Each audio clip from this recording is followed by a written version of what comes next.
Reka mbasuhuze abakunzi ba Forbes Official, ni Joseph Iradukunda ndetse na Bayingana Semugeshi dossier analytique. Ndagusuhuje bwana Semugeshi. Urakoze cyane Joseph. Reka dusuhuze n'abakunzi bizi channel zacu, tubashimira ko dukomeje kubana mu biganiro bitandukanye. Nk'ibisanzwe rero n'ubundi tugiye kwerekeza mu burasirazuba bwo hagati bw'isi, aho amakuru ari kugenda yisukiranya umunsi ku wundi. Donald Trump kumvikana na Iran byakomeje kwanga, ibyemezo bikomeje gufatwa, ariko Uburusiya nabwo bwabyinjiyemo. Uburusiya bwabyinjiyemo derutse kukomoza ku by'uruzinduko cyangwa se urugendo rw'akazi Dr. Abbas Araghchi ujejwe cyangwa se ushinzwe ibijyanye na diplomasi muri Iran yagiriye mu Burusiya kanagana na President Vladimir Putin. Ariko mbere yuko dukomoza kuri uru rugendo rw'Uburusiya n'ubufasha bemereye Iran, unyemerere tubwire abakunzi bacu ko President wa Amerika Donald J. Trump yasabye igisirikare cyangwa se abashyize za barriere mu kigobe cya Oman gukuba ahubwo bakongera ingufu mu kubangamira ibikorwa by'ubucuruzi n'amato y'ubucuruzi nyine aturuka ku byambu bitandukanye bya Iran hariya mu kigobe cy'abaperse ndetse n'ibyambu bafite byegera gato ikigobe cya Oman. Bibije nyuma yuko Joseph amaze iminsi hateranye inama y'umutekano no ku munsi w'ejo twayikomojeho. Ni inama kandi iri kuvugirwamo ko hari ukudahuza ibitekerezo, harabifuza ko Leta Zunze Ubumwe za Amerika zasubukura intambara, nyuma kandi ibindi bitekerezo bikaza byemeza ko iki gitutu cy'ubukungu kizatuma n'ubundi Iran icisha make. Kuri ubu rero bisa nkaho President Trump yaba yemeye kumvira umugabane umusaba ko ahubwo kukuzibira cyangwa se kugushyira amato yabo y'intambara mu kigobe cya Oman bishobora kugira byinshi bibafasha bigashyira igitutu cy'ubukungu ku gihugu cya Iran.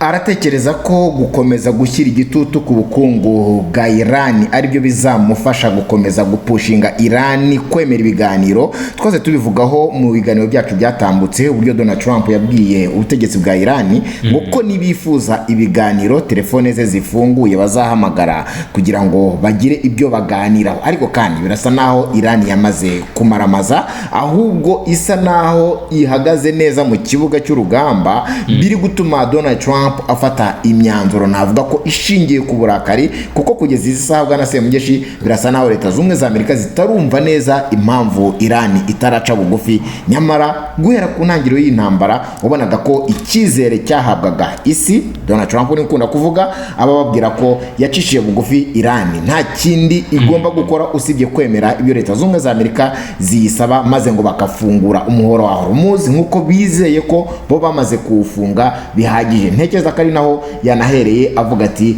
mwongere imbaraga hariya mu kigobe cya Oman, ubundi nkomeze mpangane n'aba ngaba kuba batari gucuruza cyangwa se kubafata ku munwa biraza gutuma bacisha makeya. Ukomoje kuri iyo ngingo y'ubushobozi bwa Iran, mita nibuka ko Friedrich Merz, chancelier mushya w'Ubudage, aherutse gutangaza ko isi yibeshye ku bushobozi bwa gisirikare bwa Iran, ndetse asa nk'unabwira Trump ko ibyo azabonera muri Iran bishobora kuzashyira hasi icyubahiro n'igitinyiro cya Amerika, ndetse binagaruka n'abasesenguzi batandukanye.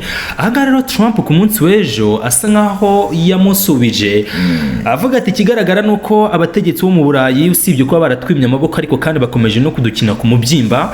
Trump ati buriya chancelier w'Ubudage atekereza ko kuba Iran yatunga intwaro kirimbuzi nta kintu bitwaye, ariko iramutse zitunze isi yose bishobora kujya mu kaga. Hanyuma rero kirama akantu k'inyuro ati ariko n'ubundi nta mugayo. Ati no wonder Germany is doing so poorly. Ati nta mugayo n'ubundi mwese muravuga muravugira mwanga ibyo muvuga nyine ntibifatika, ni nko kubabwira ko nta nta cyo guhomba bafite, nta cyo mufite cyo guhomba, cyane ko Ubudage nibwo gusa Iran ikomeje gushinjwa gutunga intwaro, nyamara ku ruhande rundi abakomeje gukurikirana ibiganiro muri Iran cyangwa se uburyo Iran yigaragaza nk'ubu ngubu nyine BRICS News yakomeje yandika ngo Iran shows no sign of collapse despite US President Trump's izi claims. CBS report bivuze ngo kugeza ubu ngubu nta Irani nta kimenyetso na kimwe iragaragaza bigaragara ko yaba yarakoze intwaro za kirimbuzi cyangwa se hari uburyo yaba ishaka guhemukira isi, nubwo Donald Trump akomeje kuza kugenda abyitsaho. Ibi ngibi rero twari tubikomojeho ubwo Bwana Semugeshi wari uvuze uburyo Germany yatewe utwatsi na Leta z'Ubumwe za Amerika nk'ibisanzwe n'ubundi Donald Trump ntacyo bahomba yego yagiye asubiza mu buryo bwo kwandamininga cyangwa se kuminimiza ubushobozi bw'ibindi bihugu ndetse n'abategetsi babyo cyane cyane nk'ibi ngibi bya OTAN bahuriye bikunze kumukorera. Ariko nanone ibyo Chancellor w'Ubudage avuga Friedrich Merz mu by'ukuri nibyo. Reka tujye kuri global surveillance. Hari inkuru ngira ngo ababyeyi bayibonye amabere yahise yikora. Ahangaha rero ni inkuru yakomeje kugira itangazwa cyangwa se igarukaho cyane, ni inzego za gisirikare muri Iran ndetse na IRGC, Iranian Islamic Revolutionary Guards Corps. Uyu mutwe wa Kisilamu muri ubutegetsi bwa Kisilamu muri Iran birumvikana wemeza ko wakuye zimwe muri misile za Amerika zarashwe ku butaka bwa Iran, by'umwihariko mu burengerazuba mu majyepfo y'igihugu cya Iran mu ntara bita Hormozgan. Ahangaha rero ngo izi misile zarahaguye ariko nizasandara zirahasigara. Ubwo rero barazifashe, ubu barimo barazigaho cyangwa se bahise bazerekeza muri laboratoire batangire bazigeho biga imikorere n'imikoreshereze y'izi misile, ndetse hari possibility yuko Amerika cyangwa se ibihugu byo mu kigobe bishobora gutangira kuraswaho n'intwaro bikoreye. Wibigira amabere yikoze y'uwo ari we wese nta wundi ndabona ari Donald Trump, ahubwo iri tsinda rya IRGC rishinzwe gutegura ibisasu cyangwa se no kwiga ku bisasu bya kirimbuzi cyangwa se bikomeye cyane. Nibyo bivuga ko ibigera kuri 15 byarashwe nk'uko wabivuze bitabashije gushwanyuka. Iri tsinda rero rya IRGC ryamaze kubivumbura. Urabona kimwe bakizanye cyangwa se byose babizanye, nubwo batweretse kimwe babigeje muri laboratoire bagiye kwiga imikorere yabyo. Ikindi wamenya Bwana Semugeshi, kuvumbura bino bisasu biremereye Amerika yakoresheje bitabashije gushwanyuka bikajya muri laboratoire biraza gutera ubwoba Leta z'Ubumwe za Amerika ndetse n'abariye bayo, kuko ubu ngubu Iran iri kubarirwa mu bihugu bya mbere biri gusohora aba engineer buri mwaka nyuma y'igihugu cy'Ubushinwa. Urabizi ko Ubushinwa bwashyize imbaraga mu kwiga cyangwa se mu kwimpawaringa aba scientifique mu bihugu bitandukanye, ndetse na Leta z'Ubumwe za Amerika zirimo mu bihugu bikomeye bisanzwe bitanga science ku rwego rwo hejuru. Iran iri mu bihugu bya mbere ku isi bisohora aba engineer benshi ku isi. Abantu baravugaga bati ese ko intambara itangira Israel yagiye idetectinga aba scientifique ndetse na Amerika ikabibasira ikabica. Hahandi urabyibuka ko ya ntambara y'iminsi 12 yagaragaje ko ngo abatekinisiye bose cyangwa se aba scientifique ba Iran bose barishwe mu rwego rwo guca intege iyi mishinga yo gukora intwaro za kirimbuzi. Ariko urumva ko n'ubundi ahubwo abavuka abapfuye ni agatonyanga mu nyanja ukurikije abasohoka mu mashuri ahanitse b'abenjeniyeri bashobora gukomeza umushinga rwose. Kereka wishe igihugu cyawo Joseph, nureba reputation y'aba baturage b'abanya Irani uraza gusanga muri rusange n'ababarizwa mu nzego zitandukanye z'ubutegetsi cyangwa se z'ubuyobozi ni abantu uzasanga nabura nuko bidakunda kuvugwaho cyangwa se bivuzweho badahabwa credit bakwiye. Ariko abenshi buri bafite doctor mbere y'indi mirimo bagira, ni doctor Major General runaka, doctor cyangwa se professeur, ministre runaka, professeur, député runaka. N'abantu babe elite. Iran ifite civilisation no mu mateka yabo na mbere rwose na kera na kare, n'abantu b'abahanga cyane. Kuri ubu rero kuba batangiye kwifashisha cyangwa se kwerekeza muri za laboratoire zabo ibi bikoresho by'abanyamerika cyangwa imisire zabo kabuhariwe, nyine ngo bari kwa Dr. ya style y'Ubushinwa. Ubushinwa nibwo muhangana hanini noneho bwacicyuho bwa guca uko bubona bimwe mu bikoresho muri gukoresha tayari utumenya ko utazongera kugaruka kubakangisha. Guca muri humye ni guca muri humye. Tumenya ko utazongera kugaruka kubakangisha ibyo bikangisho bya muri rusange. Tumanutseho gato rero tukiri kuri global surveillance, Joseph nyemerere tuvuge kuri iyi ngingo yindi ubutumwa bwa President Trump ni ubutumwa buri hano ugira ngo buri mu nyandiko yashyize hano uri kuyibona ati Iran can't get the act together, they don't know how to sign non-nuclear deal, they better get smart soon.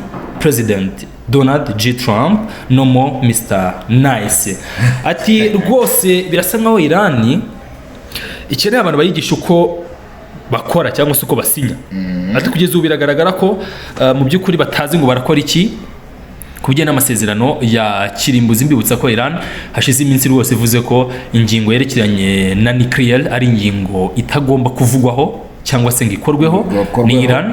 Rwose imaze iminsi yihanangiriza bino bihugu byo mu burengerazuba bw'isi. Ubutumwa bwa Trump ni ubutumwa ubona ute buhura n'ibyemezo nyine biri gufatwa mu burasirazuba bwa hagati. Iran yamaze gufata icyemezo cy'uko itifuza ko gukora intwaro za kirimbuzi byaganirwaho na Leta Zunze Ubumwe za Amerika, ariko kandi bigasa none imishinga ngizanwe mu byo Iran itegekwa guhagarika cyangwa se kuyihagarika cyangwa kongera kuyikuraho ukundi. Gusa ku rundi ruhande Donald Trump nawe asa n'uwanamaramaje ashaka kwereka isi bidasubirwaho ko gukora intwaro za kirimbuzi kuri Iran ibyo ari kirazira. Ariko abahanga mu by'intambara bakabona ko uri gupushinga Donald Trump ari Israel kurenza undi wari we wese, kuko intwaro za kirimbuzi kuba Iran yazitunga uzifitemo uwo biteye impungenge cyane ni Israel. Urabizi ko bivuga ko no mu mategeko ya Iran mu itegeko nshinga harimo ko uko byagenda kose bazagerageza gukora ibishoboka byose bakarangiza cyangwa se bagakora ku ikarita y'isi igihugu cya Israel. Ibi ngibi rero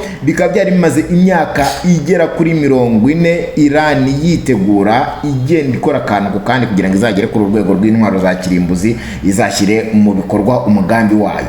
Ku ruhande rwa Iran nuko babivuga, ariko na Israel nayo ikaba ibizi neza ko izahoroza ijisho ryayo kuri Iran kugira ngo yibuze kuzayisiba nyine ku ikarita y'isi. Donald Trump kwemeza ko Iran igomba kureka imigirire yari yose iyiganisha ku ntwaro za kirimbuzi birasa nanone n'icyamujyanye n'ubundi muri intambara, kuko abenshi bakomeza kwemeza ko Benjamin Netanyahu, minisitiri w'intebe muri Israel, ari we washutse Donald Trump, ku buryo Donald Trump aramutse agiye iyo terme iransetsa umugabo ashuka. Ariko n'aba analyst cyangwa se abasesengura politike mpuzamahanga by'umwihariko bari muri Leta Zunze Ubumwe za Amerika nabiye numvishe bari gukoresha terme iransetsa cyane ngo Netanyahu yashutse cyangwa se yahati yakururiye Trump kwinjira mu ntambara. Ariko ntekereza ko kwemera ko ari ugushukwa mu by'ukuri iyo urebye imbaraga Amerika imaze gutakaza muri iyi ntambara, noneho no gusubira inyuma bikaba byatangiye kuyinanira, niho abantu bahera bavuga bati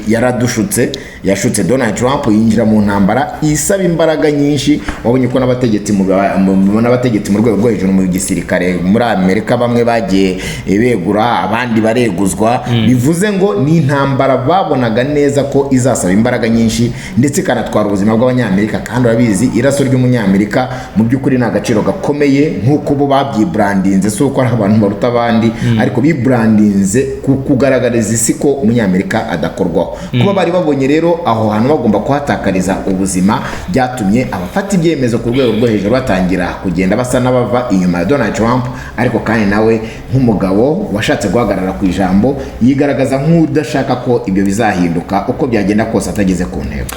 Nyemere rero twerekeze n'ubundi inkuru yacu kuri The Hormuz Leta.